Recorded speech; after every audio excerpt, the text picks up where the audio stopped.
Fans of The Young and the Restless Tuesday, full episodes February 17, 2026, can expect that Mariah Copeland will not escape consequences for her actions, no matter how fractured her state of mind may have been when she carried them out. The legal and emotional reckoning awaiting her is not a matter of speculation, but inevitability. Abby Winters and Devin Winters, though profoundly relieved to have Dominic Newman Abbott Winters Chancellor safely back in their arms, are now confronting a far more complicated struggle whether forgiveness is even possible when trust has been violated so deeply. The reunion with Dominic was emotional, overwhelming, and filled with gratitude, but beneath the surface of that relief lies an unspoken tension. The little boy, blissfully unaware that he had been kidnapped, remained shielded from the harsh truth. To him, the ordeal resembled an exhausting game, an unexpected adventure that ended when he grew tired and wanted to go home.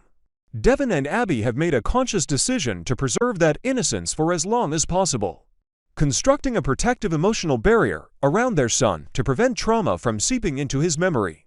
They know that once the word kidnapping enters Dominic's understanding, it will change something fundamental in how he perceives safety and trust. For now, they choose silence not as denial, but as protection. Meanwhile, Mariah's journey unfolds in stark contrast to Dominic's protected innocence.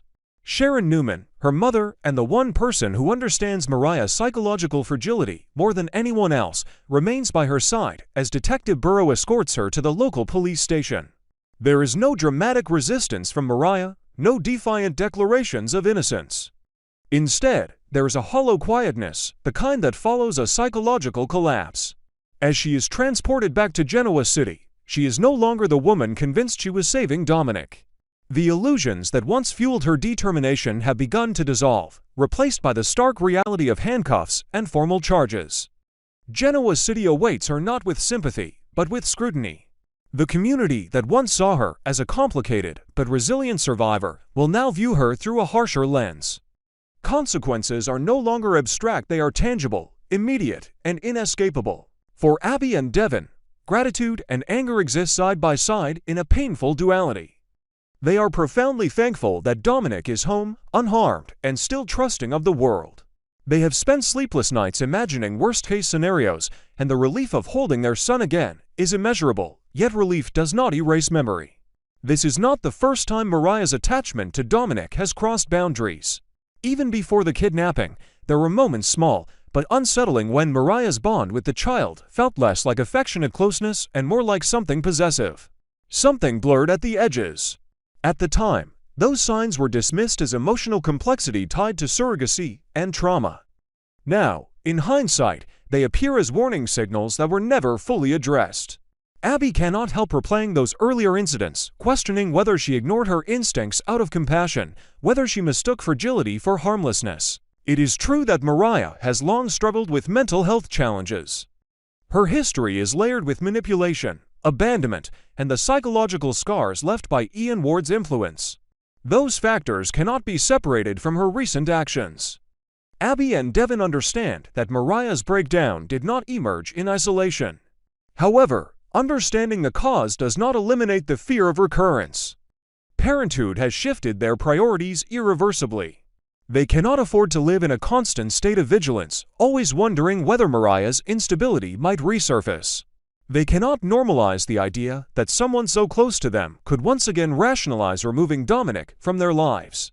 Forgiveness, in this context, becomes far more complex than simply releasing anger. It involves calculating risk, protecting boundaries, and acknowledging that compassion must not override caution. Abby's internal struggle is perhaps the most profound. She remembers the months of vulnerability she shared with Mariah during the surrogacy process. She remembers trusting her with her deepest hopes and fears. That shared history makes the betrayal feel personal, almost intimate. It is not merely that Mariah took Dominic, it is that she did so after being woven into the fabric of their family story. Abby oscillates between fury and sorrow. One moment she envisions Mariah behind bars, accepting the full weight of legal punishment. The next, she sees flashes of the broken young woman who once sought connection and stability, who once fought so hard to build a life beyond her trauma. This emotional oscillation leaves Abby exhausted. Forgiveness feels both necessary for her own peace and impossible given the circumstances. Devon, though often the steadier presence, is no less conflicted. He carries a quiet anger, one that surfaces not in explosive outbursts, but in protective resolve. His primary focus is Dominic's safety and emotional well-being. He understands mental illness, he believes in treatment and accountability. But he also believes in boundaries. He cannot ignore the reality that Mariah's actions place their son in jeopardy, regardless of intent. For Devon, forgiveness may eventually be possible, but trust may never fully return. And without trust, reconciliation becomes symbolic rather than functional. Mariah, now facing formal punishment, stands at the beginning of a long legal and psychological journey. The arrest is only the first step. Court proceedings will follow. Public perception will shift. She will be forced to articulate motives that even she may not fully comprehend. Sharon's presence at her side underscores the maternal bond that persists despite everything, but even Sharon cannot shield her daughter from the consequences. Detective Burroughs' professionalism signals that this case will not be dismissed lightly. Genoa City has seen its share of scandal, yet the kidnapping of a child, particularly one so deeply tied to the Newman Abbott twins' legacy, cannot be minimized. As Abby and Devon navigate their gratitude for Dominic's return, they must also confront the reality that their lives will not return to normal overnight. Dominic remains innocent of the truth, but someday questions may arise. How they choose to explain this chapter will shape his understanding of trust and safety. In the meantime, Abby and Devon must determine whether forgiveness is a path toward healing or a risk they cannot afford to take. They cannot spend the rest of their lives looking over their shoulders, wondering whether Mariah's mental health might once again fracture in unpredictable ways. Compassion does not negate responsibility. Mental illness does not nullify consequence.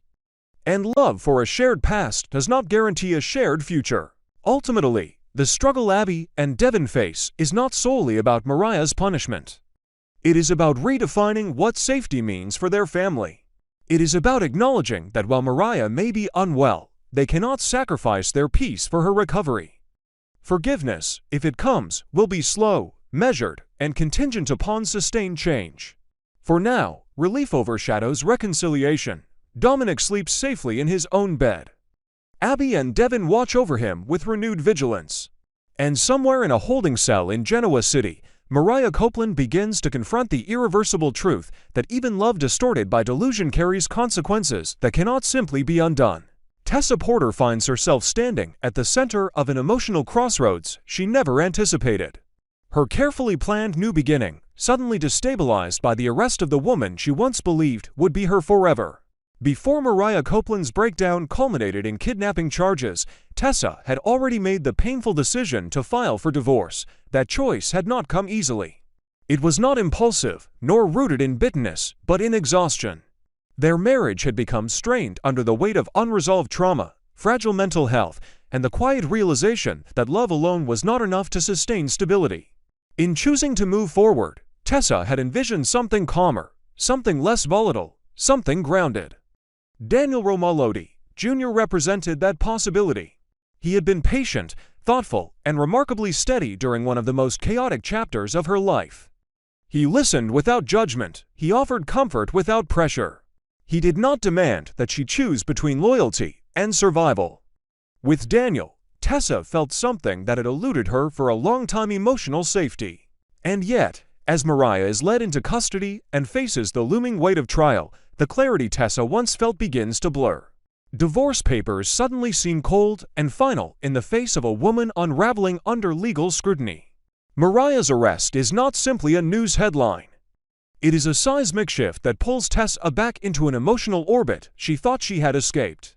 Despite the betrayal and fear caused by the kidnapping, despite the months of tension that preceded it, Tessa cannot fully detach from the woman she loved.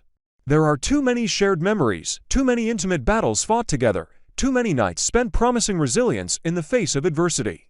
Watching Mariah crumble beneath legal charges awakens something protective in Tessa's sense of unfinished emotional responsibility. She needs answers.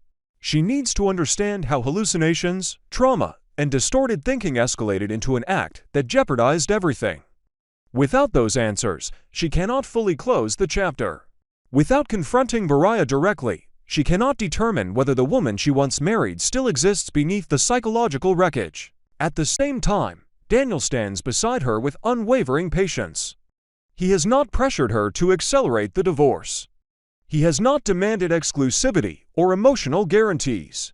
His kindness, however, intensifies Tessa's guilt. It would be profoundly unfair to him if she were to retreat back toward Mariah out of sympathy or emotional reflex. Daniel has given her stability without chaos. He has offered affection without manipulation. He has provided space for her to breathe. If she abandons that for unresolved loyalty, she risks repeating patterns that once suffocated her. And Tessa is painfully aware of that possibility.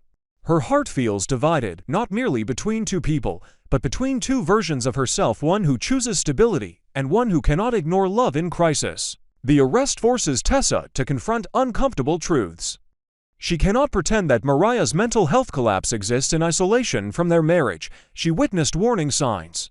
She felt the tension rising. She heard the echoes of past trauma creeping back into Mariah's voice.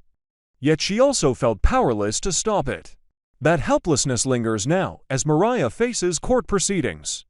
If Tessa steps away entirely, does that mean she is abandoning someone in their darkest hour?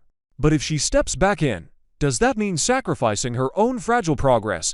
The dilemma has no clean resolution. If there is anyone who understands the overwhelming weight of facing the justice system while emotionally shattered, it is Sharon Newman. Sharon's history is marked by her own encounters with legal consequences during periods of psychological instability. She knows firsthand how the courtroom can feel like a battlefield when one's mind is already fragile. That empathy makes it highly plausible that Sharon would move swiftly to secure bail for Mariah, assuming it is granted. She will not allow her daughter to sit alone in a holding cell longer than necessary. Sharon's maternal instinct, combined with lived experience, positions her as both advocate and protector. She understands that incarceration without proper mental health intervention could worsen Mariah's condition rather than rehabilitate it. However, bail is only the first step. A skilled defense attorney will be required, someone capable of navigating not only the legal implications of kidnapping, but the psychological context that shaped it. The case will likely hinge on mental health evaluations, expert testimony, and documented evidence of hallucinations linked to Ian Ward's lingering influence. Therapy will not be optional, it will be essential.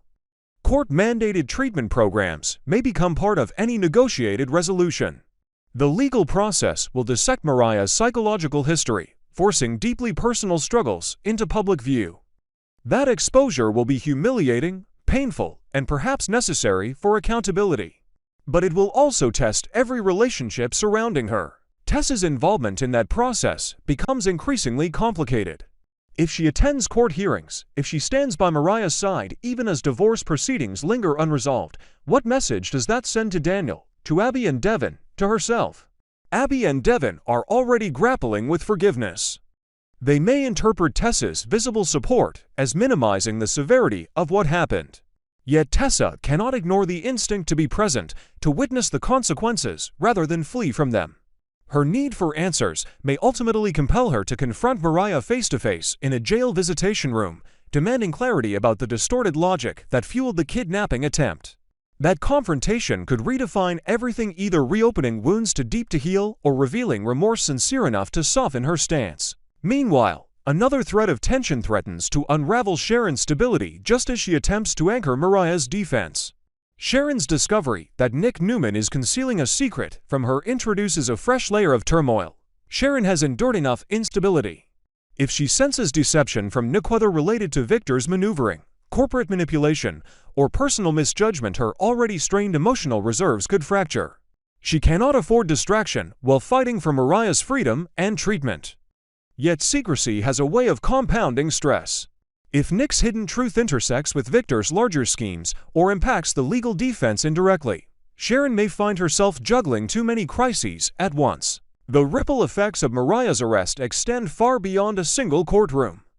Tessa's heart is torn between compassion and self-preservation. Daniel's patience is tested by uncertainty he did not create. Sharon's resilience is stretched thin by maternal fear and potential betrayal. Abby and Devin continue protecting Dominic's innocence while bracing for testimony that could reopen trauma. And Mariah herself stands at the epicenter, facing consequences that will define the trajectory of her future. Tessa's ultimate decision will likely hinge not on love alone, but on trust. Can she trust that Mariah's treatment will be sustained? Can she trust that hallucinations and psychological collapse will not resurface? Can she trust herself not to lose stability again in the effort to save someone else? Daniel represents forward motion. Mariah represents unfinished history, and in Genoa City, history has a way of demanding attention before allowing closure. For now, Tessa remains suspended in emotional limbo, unable to fully commit to either path. The divorce is filed, but not emotionally finalized. Daniel waits with quiet understanding, though even patience has limits. Mariah waits bail and legal strategy, her future uncertain.